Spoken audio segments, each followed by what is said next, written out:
서울시는 굉장히 다양한 자치구를 보유하고 있습니다. 크게 이제 5개 권역으로도 나눠져 있는데요. 그중에 권역별 개발 계획도 굉장히 좀 다르게 진행이 될 것으로 보이는데 어떻게 좀 나와 있을까요, 대표님? 서울이 총 5개 권역으로 나눠져 있죠. 25개 자치구를 5개 권역으로 나눴고 서부권, 동부권, 중간에 도심권, 서남권, 동남권으로 나눠져 있고요.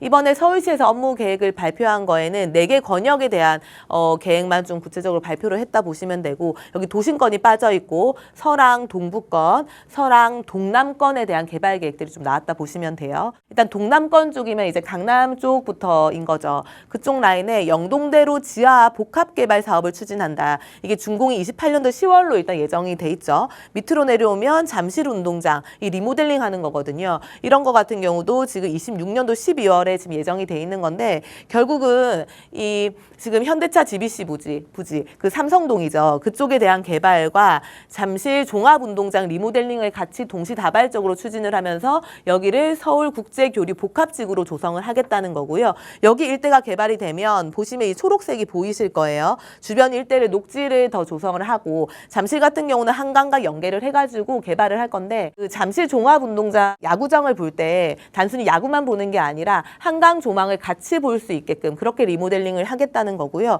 서남권을 한번 볼게요. 서남권에 대해서도 개발을 계속 한다라고 좀 발표들이 나오고 있고 우리가 서남권은 좀 집중해서 볼 필요가 있는 지역입니다. 그러니까 서울 전체 중에서 아직은 좀 저평가되어 있는 지역이고요. 저평가라는 표현 자체가 아직 개발이 안 됐기 때문에 사실 개발 가치가 좀 무궁무진한 지역 중에 하나라고 보시면 되고 그래서 이 발표에 이어가지고 서남권 대개조를 같이 발표를 했지 않습니까?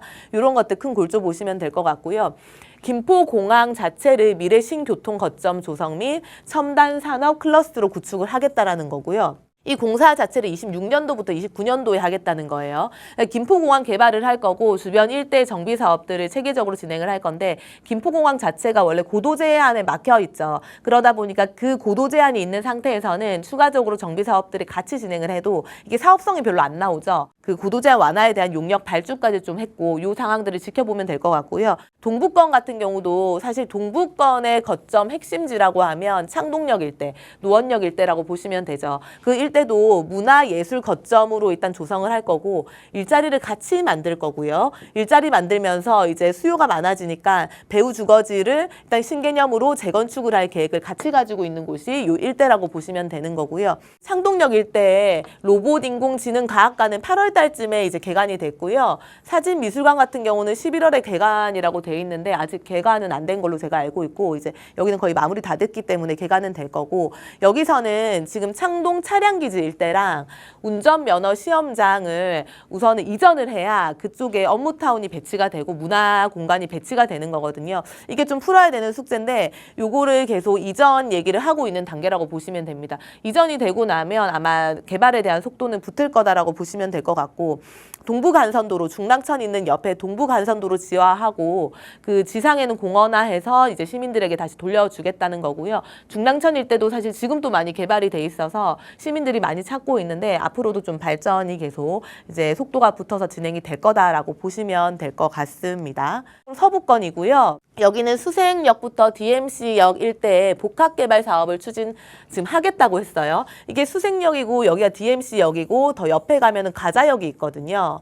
그런데 당초에 우리가 여기가 거점이다 보니까 이 지상철을 지하화를 할 줄 알았는데 여기가 철로가 좁고 그다음에 통행 차로가 많다 보니까 사실 여기는 좀 힘들 것 같다는 판단에 그 옆에 있는 가자역 일대에 있는 이 지상철로를 지하화를 할 거고 지상에는 이제 여러 가지 시설들을 겸비할 계획을 가지고 있고요. 결론은 요 일대 전체가 개발이 좀 되고 있다. 주변 지역의 연계 활성화가 될 거다라고 보시면 되는 거죠. 그리고 마지막으로 우리가 서울 혁신파크 일대가 불광역 쪽에 있는 거거든요. 여기 같은 경우도 신경제 문화타운으로 조성을 해가지고 일과 여가 문화가 공존하는 신성장 거점으로 바꿀 거고 이것도 27년도부터 30년도쯤에 할 거라는 얘기를 지금 올해 한 거고요. 그래서 지금 이제 4개 권역에 대한 전체적인 굵직한 것들 좀 알아봤는데 이런 거점 개발지들에 대해서 좀 우리가 관심을 가지시고 그 주변 일대 변화 같은 것들 좀 눈여겨보시면 좋을 것 같습니다.